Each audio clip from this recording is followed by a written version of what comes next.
Hi friends, எல்லாம் நல்லா இருக்கிறீங்களா? ஓம் ஸ்ரீ சாய்ராம், ஓம் ஸ்ரீ சாய்ராம், ஓம் ஸ்ரீ சாய்ராம். நம் சாய் அன்பர்கள் அனைவருக்கும் வணக்கம். நம்ம சேனலில் இப்போ தான் நீங்கள் ஃபஸ்ட் டைம் வீடியோ பார்க்குறவங்களா இருந்தீங்கன்னா சப்ஸ்கிரைப் பண்ணிடுங்க. சப்ஸ்கிரைப் பண்ணிவிட்டு பெல் பட்டனை கிளிக் பண்ணி ஆளுங்கிற ஆப்ஷன் கொடுத்துருங்க. அப்போ தான் நான் போடுற பதிவு உங்களுக்கு உடனுக்குடன் நோட்டிஃபிகேஷனில் வரும். அப்படி நோட்டிஃபிகேஷனில் வந்த உடனே அந்த பதிவை பார்த்து அதனோட முழு பலனையும் பயனையும் நீங்கள் அடையணும். அதுதாங்க என்னோட விருப்பம், சாய்பாவின் அன்பு கட்டளை. ஓகே ஃப்ரெண்ட்ஸ், இன்றைக்கி நம்ம பார்க்க போகிற பதிவு ரொம்ப முக்கியமான பதிவு. இன்று இரவு உறங்குவதற்கு முன்னாடி இந்த பதிவை ஒரே ஒரு நிமிடம் கேளுங்க. முழுமையாக கேட்டுடுங்க.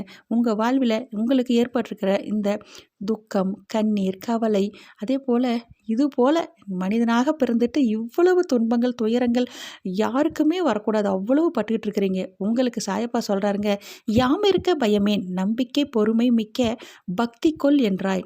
எத்தனை காலம் பொறுமை காப்பேன், பொறுமைக்கொரு எல்லை உண்டே. நான் உயர்கடவுள் இல்லையே, ஜனனம் மரணம் எய்தும் அற்ப மானிட பிறவியே, காலம் கடந்து விட்டதே. என்னையும் தாண்டி பலர் முன்னேறி சென்று விட்டனரே. கவலையில் நெஞ்சம் கணக்கிறதே, தோல்வியில் துவண்டு வேதனையில் மாண்டு தூண்டிலிட்ட புழு போல் துடிதுடிக்கும் பக்தனுக்கு இறங்கி வேண்டியருளி 16 செல்வம் மிக்க வளமான வாழ்வும் சீரும் சிறப்பும் ஆரோக்கியமும் ஆயுளும் புகழ் தரும் வெற்றியும் தனதானியம் அனைத்தும் இனிதே தந்திட விரைந்து வந்து அருள்வாய், புண்ணிய நகர் சீரடி வாசா சாயிநாதனே.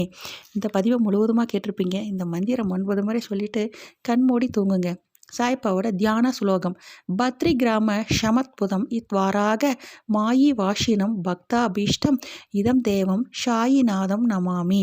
இந்த மந்திரத்தை 9 முறை சொல்லிட்டு கண்மூடி தூங்குங்க. ஓகே ஃப்ரெண்ட்ஸ், இதே போல் கடைபிடிங்கள். அப்படி நீங்கள் கடைபிடித்தால் உங்கள் வாழ்வில் இனி அனைத்தும் வெற்றியே.